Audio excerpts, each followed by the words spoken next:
হযরত ওমর ইবনুল খাত্তাব সারা দুনিয়া যিনি লিড দিতেন, রাবি রাদিয়াল্লাহু তাআলা বর্ণনা করছেন, কাঠ কেটে আসতেছেন জঙ্গল থেকে। উবাইদুল্লাহ বিন ওমর দেখতেছেন যে আব্বাজান আসতেছে, তোমার ছেলে, ছোট ছেলে। বলে আব্বাজান আমরা আছি তো, আমার কাছে বলেন আমি কাঁধে উঠাবো, আপনি আমিরুল মুমিনিন, আপনি বাদশা, আপনি কাজ কেন করছেন?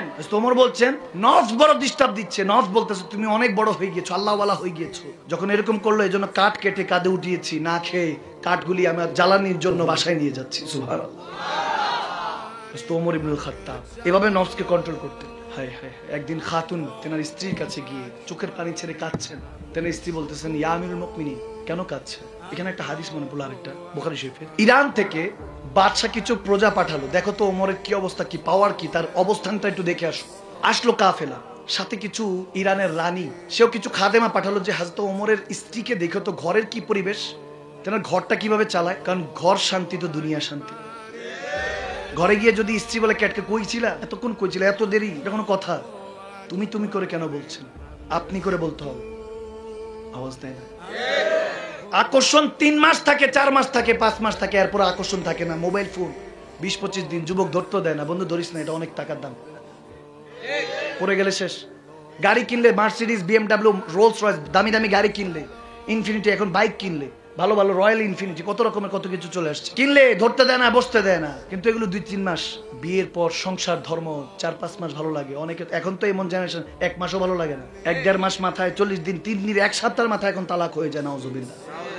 আকর্ষণ বান্দা অল্প কিছুদিন, তখন আর থাকে না। এরপরে সম্পর্ক টেনে নিতে হয় রেসপেক্ট দিয়ে, সম্মান দিয়ে, আদিনী করলে আদব, দিন প্রতিষ্ঠা আদবের উপর, সম্পর্ক টিকে থাকে আদব দিয়ে। হযরত ওমরের স্ত্রীর কি অবস্থা দেখে আসো।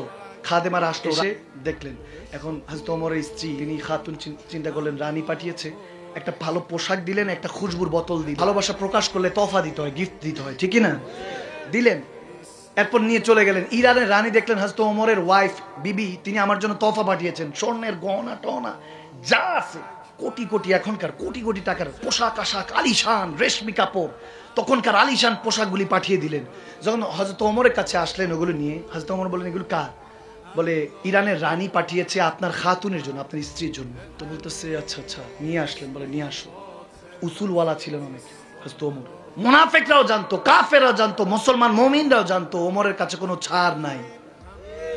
আওয়াজ দেয় না, ঠিক না? মুমিন ছিলেন, সত্যবাদী ছিলেন, ভয়ঙ্কর ছিলেন। যারা সত্যবাদী হয়, মুনাফিক একটু ভিতরে মুনাফিকি থাকলে ভয় পায়, আর যদি মুমিন হয় আদব করে, সম্মান করে, যে আল্লাহ বেয়াদবি করা যাবে না, বেয়াদবি করলে ধ্বংসই হোকাল পরকাল, ঠিক না? তোফাই না, ওনার খাতুনকে বলছে তা খাতুন এগুলো তোমার জন্য তোমার ইরানের রানী পাঠিয়েছে, কেন পাঠিয়েছে? বলো হ্যাঁ, আমি তো আসলে ওই ওনার খাদেমার এসেছিল, আমি একটা কাপড়, একটা খুশবু দিয়েছিলাম, একটা ভদ্রতা আর কি, একটা তোফা দিয়েছি, এসেছে যেহেতু দিয়ে দিয়েছি তোফা। তো ওনাকে বললেন যে আমি হযরত ওমরের স্ত্রী, এটা পাঠিয়েছে, তো খুশি হয়ে এত কিছু পাঠিয়ে দিয়েছে। হযরত ওমর বলে তুমি আবার কবে থেকে আরেকজনের সাথে রিশতেদারি করছো? বলে তুমি কবে থেকে আবার মানুষকে খুশি করা শুরু করেছো? তোমাকে এটা কি শিখেছে? আমি এগুলো শিখেছি। ওই বাচ্চা ওই রানীর সাথে সুসম্পর্ক রেখে লাভ কি? যিনি আমার কবরও যাবে না, হাসরে কোনো কাজে আসবে না। আওয়াজ দেয় না, ঠিক না? বান্দাকে খুশি করা যাবে না, আমাদেরকে খুশি করতে হবে আমার মুস্তাফা জানের রহমত এবং আল্লাহকে। হ্যাঁ ওটা তো ঠিক আছে। বলে এগুলো সব এত কিছু বুঝি না, এত বাহানা চলবে না, এগুলো সব বলো যে আমি বাইতুল মালে দিয়ে দিয়েছি। বলে মানি না মানি আপনি বলতেছেন, এখন তো দিতে এমনি হবে। মা বোনরা তো একটু এরকমই, ঠিক কিনা? মর্জির বাইরে গেলে বলে আমার বিবি সাহেব হাতে না কেউ এরকম। মাঝে মাঝে দেখা যায় একটু চাইলে, আমি বললাম 3 মাস আগে দিছি তো, এখন কেন চাচ্ছেন? 3 মাস আগে দিয়েছেন। আমি বললাম মনে আছে ওই হাদিস? ও আচ্ছা আচ্ছা, ঠিক আছে ঠিক আছে, কি আর করার, জানে মেজাজি মানুষ। ঘরের মধ্যে আমি একটু রাগটা বেশি রাখি, আপনদের সাথে রাগটা বেশি চলে, কারণ আপনরা বুঝবে। পরদের সাথে সবসময় মন খুলে কথা বলি, নরম তবিয়াতে কথা বলি, যাতে, কারণ পরটাকেও আপন বানাতে হবে, আপনটাকেও বাঁচাতে হবে, পরটাকেও বাঁচাতে হবে, ঠিক না? দিয়ে দিলেন, বাইতুল মালে দিয়ে দিলেন। একটা মিষ্টি খেতে চেয়েছে হযরত ওমরের স্ত্রী ওনার কাছে, তখন আমিরুল মুমিনিন, তিনি পুরো জাহান লিড করেন, ওমর ইবনুল খাত্তাব। কোথাও যাওয়া লাগে না, নাম শুনলে থরথর করে মুনাফিকরা কাঁপে। সুবহানাল্লাহ। একটা মিষ্টি খেতে চেয়েছেন, ওনার স্ত্রী বলে দিব, কিনছি কিনছি। 1 মাস 2 মাস 3 মাস 8 মাস চলে গিয়েছে, কিনে দেয় না, টাকা হচ্ছে না, টাকা হচ্ছে না, বেতন হচ্ছে না, যেটা আসে আল্লাহর রাসূল পক্ষ থেকে হচ্ছে না। আল্লাহু আকবার। 8 মাস পরে তেনার খাতুন 8 দিরহাম ওনার হাতে দিলেন, যে এই 8 দিরহাম নেন, একটা মিষ্টি কিনে নিয়ে আসেন। তুমি টাকা পেলা কোথায়? বলো যে বাজারের জন্য যেটা দিতেন ওখান থেকে 1 দিরহাম করে জমিয়েছি, আপনারই টাকা, হালাল টাকা, কোনো সমস্যা নেই। তিনি বললেন আচ্ছা ঠিক আছে। টাকাগুলি নিলেন, ঘর থেকে বেরোতে নাই, চোখ দিয়ে পানি পড়ছে টপ টপ করে। ইয়া আল্লাহ, তুমি তো আমাকে 1 টাকা হলো বেশি দিয়েছো, আমি তো ওটার যোগ্য না। কাঁদছেন, ভয় কাঁদছেন, আল্লাহর কাছে কি হিসাব দিব, কি হিসাব। বাইতুল মালে সাহাবাদের কাছে গিয়ে বলতেছে এটা নাও। বলে আমির মুমিন এটা কি? না 8 দিরহাম নাও, আমার 1 দিরহাম স্যালারি কমাও, আমার 1 দিরহাম স্যালারি কমাও। তেনাদের কথা বলছি, যেনাদের ক্ষেত্রে আমার আল্লাহ বলতেছেন লাকাদ রাদিয়াল্লাহু আনিল মুমিনিনা ইয ইউবায়িনুকা তাহতা শাজারা। আর এইজন্য আবু বকর রাদিয়াল্লাহু তাআলা, হযরত ওমর রাদিয়াল্লাহু তাআলা, আল্লাহ বলতেছে আমি রাজি তেনাদের উপরে, কারণ তেনারা আল্লাহকে রাজি করার জন্য সমস্ত কিছু করেছে। আল্লাহর রেজামন্দি তালাশ করতেন, এখন আমরা বান্দার রেজামন্দি তালাশ করি। এজন্য বান্দা আপনাকে কেউ স্মরণও করবে না, খোদার ইজ্জতের কসম। সেই ওমরের কথা বলছি আমি। দিয়ে দিল 1 টাকা কমা, আমার খাতুনে এই মিষ্টির জন্য পাঠিয়েছে, আমি 1 টাকা বেশি নিচ্ছি, আমার আল্লাহ রাসূলের গোলামি করে কমিয়েছেন। ভাইরা আমার, সেই ওমর তেনার স্ত্রীর সামনে কাঁদছেন। বলে খাতুন, ওমর বুড়া হয়ে গিয়েছে না, 62 বছর চলে হযরত ওমরের। বলে 63 বছর আমার পেয়ারা নবী চলে গিয়েছেন, আর 2-1 বছর আছে, জানি না কতদিন হায়াত রেখেছে, দাড়ি পেকেছে। এখন আর উঠতে গেলে সোজা উঠতে পারি না, মাজা জোর পাই না, হাত লাগে। এখন বিছানায় শুলে অসুস্থতা বোধ হয়, ঘুম আসে না, এই পিঠ ওপিঠ হতে থাকে। খেয়াল শুধু কবরে গেলে নবীকে চেহারাটা দেখাতে হবে। 2 হাত দিয়ে আপনদেরকে দাফন করে রেখে এসেছি, ওই জায়গায় আবার যেতে হবে আমাকে, সময় শেষ। খাতুন আজকে কাঁদতেছি, তুমি জিজ্ঞেস করছো, বুখারী শরীফে হাদিস। খাতুন ওনার স্ত্রী বলছেন কেন কাঁদছেন আপনি? বলে কাঁদছি, মসজিদে নববী থেকে যখন বেরোচ্ছি সব সাহাবারা বলছে ওই দেখো ওমর ইবনুল খাত্তাব হেঁটে যায়, আমার নবীর সিংহ, আমার আল্লাহর যোদ্ধা, মুমিনদের ইমাম। আজকে যখন বারবার বলতেছে ওই দেখো, যাকে দেখলে শয়তানও তোয়াজ করে চলে, তিনি হেঁটে যাচ্ছে, বাহ বাহ মারহাবা জিন্দাবাদ দিচ্ছে, নারা দিচ্ছে। খাতুন তেনারা তো আমাকে তাসদিক করলো, আমাকে ক্ষমা করে আপন করে নিল। ভাবলাম ঘরের মধ্যে তো আমি হাল বেহাল করে রেখেছি, অনেক স্ট্রিক্ট ছিলাম, শক্ত ছিলাম, কঠিন ছিলাম, অনেক কিছু চেয়েছো, কখনো মিষ্টিও চেয়েছো, ওটাও কিনে দিতে পারি নাই। ভেবেছি এটার আজার দুনিয়া সে কে আলে না, দুনিয়া থেকে কি নিবো, আমরা তো আল্লাহ রাসূল থেকে নিব। এই জন্য দুনিয়াতে যত পেরেছি কম খরচ করেছি। ওমর ইবনুল খাত্তাব কান্না করছে, খাতুন তুমি ক্ষমা করে দাও, তোমার কাছে ক্ষমা চেতে এসেছি। সন্তার কাছে ক্ষমা চাচ্ছে। হযরত ওমর ইবনুল খাত্তাব ফারুক আজম, সত্য মিথ্যা পার্থক্য করনেওয়ালা, যেনাকে আল্লাহ লকব দিয়েছেন, তিনি সবার কাছে ক্ষমা চাচ্ছেন, আমাকে ক্ষমা করে দিস বাবা, তোর হক আদায় করতে পারি নাই। মাইকে বলছে, স্ত্রীকে বলছে, মা হাফসা যিনি আমার নবীর স্ত্রী, হযরত ওমরের সাহেবজাদি, তেনার কাছে বলছে মা গো, আপনি তো আমার মেয়ে, আপনি তো এখন আমার মেয়ে না, আপনি আমার মা, আপনি আমার নবীর স্ত্রী, আপনিও ক্ষমা করে দেন, ঠিক মতো লালন পালন করে নেই। সবাই হাত ধুচ্ছে, আব্বা আপনি সবসময় হকের পথে ছিলেন, আপনি কি জন্য এইভাবে কাঁদছেন? কিন্তু ওনার খাতুন চোখের পানি ছেড়ে দিয়ে বলছে আমি মাফ করব না, আমি মাফ করব না। তখন হযরত ওমর বলছেন কেন, কেন মাফ করবেন না? মাফ করে দেন না, স্বামী হিসেবে তো আপনার হক সম্পূর্ণ দিয়েছি, হয়তোবা কোনো না কোনো ভাবে কিছু ছুটে গিয়েছে। আমার রাসূলের উম্মতদেরকে, উম্মতে মুস্তাফাকে জাহান্নামের আগুন থেকে হেফাজত করতে জীবন যৌবন দিয়ে দিয়েছি। অতীতে তো কত গুনাহ করে ফেলেছি। আমি ওমর ইবনুল খাত্তাব, আমার বাবা খাত্তাব যখন 7-8টা উট চড়াতে বলতেন, বলতেন যে এই 7-8টা উটকে লাইন করো, করতে পারতাম না, চাবুক মারতেন। আমার ঘরে কি হয়েছিস তুই? আমি সে ওমর, আজকে সারা দুনিয়া লিড করি, এটা তো আমার নবীর সাদাকা।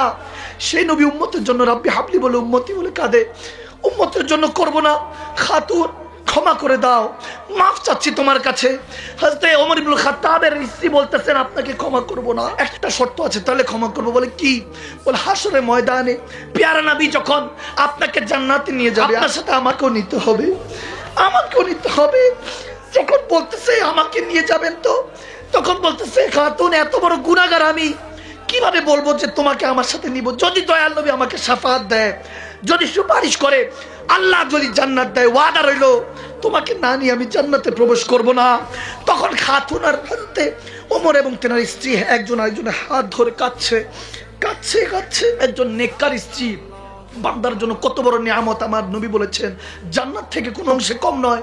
একজন আরেকজন স্বামী স্ত্রী হাত ধরে কাঁদছে, দুজনে আল্লাহ রাসূলের সন্তুষ্টির জন্য জীবন পাড়ি দিয়ে দিয়েছেন, বৃদ্ধ অবস্থায় কাঁদছেন। ভালোবাসাটা কোন মাকামে চলে গিয়েছে আল্লাহ মালুম।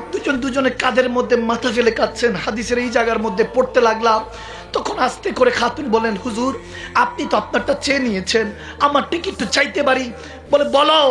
তখন বলতেছে হুজুর ইয়া আমিরুল মুমিনিন ওমর ইবনুল খাত্তাব, হে আমার নবী দ্বিতীয় খলিফা, আজমতওয়ালা খলিফা, হে আমার আল্লাহর খাস বান্দা, হে আমার শানওয়ালা স্বামী, আপনার কাছে একটাই চাওয়া, মৃত্যুর আগ পর্যন্ত যতদিন আল্লাহ হায়াত রেখেছে এভাবেই আমার নবীর উম্মতের খেদমত করে যাবেন। আমি আপনার জন্য আছি। প্রশ্ন করেছিলেন আমার সন্তানদেরকে মানুষ করেছি, আপনার ভাত রান্না করেছি, আপনার খাবার রান্না করেছি, আপনার কাপড় ধুয়ে দিয়েছি, সব হুকুক আমি মাফ করে দিব। আমি আরো খেদমত করব, আপনার জন্য আরো বেশি খেদমত করব, যেহেতু আপনি ওয়াদা করেছেন। এই দিনের অপেক্ষা ছিলাম যে যেদিন হয়তো বা একটা সুযোগ আসবে আপনার কাছে চাওয়ার, এই দিন আজকে আল্লাহ আমাকে দিয়েছে। দোয়া করেন যাতে আমি মৃত্যুর আগ পর্যন্ত আপনার খেদমত করে যেতে পারি। আমি ঘরে আপনার খেদমত করব, আপনি বাইরে দুনিয়াতে আমার নবীর উম্মতের খেদমত করবেন, আমার নবীর গোলামি করবেন, আল্লাহকে রাজি করবেন। তখন হযরত ওমর ইবনে খাত্তাব চোখের পানি ছেড়ে বলে, ইয়া রাসূলুল্লাহ, আপনি বলেছেন ওমর, আল্লাহ রাসূলের জন্য যদি জীবন পার করিস, খোদার ইজ্জত কসম, ঘর আবাদ হয়ে যাবে, দুনিয়া আবাদ হবে। শুধু সেখানেই শেষ নয়, দুনিয়া আখিরাত তুই মালামাল হয়ে যাবি। সাদাকতা ইয়া রাসূলুল্লাহ, আপনি সত্যই বলছিলেন। আর সেই নবীর উম্মত আমরা একজন আরেকজনকে কাটি, বকি, এটা করি সেটা করি, সময় শেষ। দুনিয়াদারিতে আমরা সময় শেষ করে ফেলেছি। আমাদের জামানা শেষ হতে চলেছে। প্রত্যেক দিন গাড়ি দিয়ে যাই, বাস দেখি, চলে গেল, আর জীবনে আর দেখা হবে না, কারোর সাথে কারো দেখা হবে না, কারোর সাথে কোনো সম্পর্ক নাই। কিন্তু খোদার ইজ্জতের কসম, আপনার আর আমাদের এই সবার সম্পর্ক একটা জাতে পাকের সাথে, যিনি লামাকানে গিয়ে আল্লাহর সাথে দেখা করেছেন, সেই নবীর হয়ে যাক। আমি চাই যতদিন হায়াত আছে খেদমত করব, জানি না কোন দিন চলে যাই, তারপর তো চলে যেতে হবে। এসেছি তো যাওয়ার জন্য, থাকার জন্য না, চলে যাব, কিন্তু জান্নাতে একসাথে থাকতে চাই, নবীর কদমে আল্লাহর জান্নাতে থাকতে চাই, যেখানে আহলে বায়াত থাকবে, আমাদের শায়খ তরিকাতটা তেনার সাথে থাকতে চাই, সেই ইমামে হাসান হোসেন আওলাদদের সাথে যেনারা কারবালার ময়দানে তীর খেয়েছেন আপনার আমার জন্য, তেনাদের সাথে থাকতে চাই। কতজন আসলো আর গেল, কিন্তু আমার নবীর, আমার হুজুরের ভালোবাসা বাবা আদমের থেকে শুরু হয়েছে, কিয়ামতের পরেও থাকবে। সেই নবীর সাথে দুই হাত তুলে দিয়ে বলুন, জান্নাতে থাকতে রাজি আছে কি নাই? নিজেদেরকে পরিবর্তন করতে রাজি আছে কি নাই?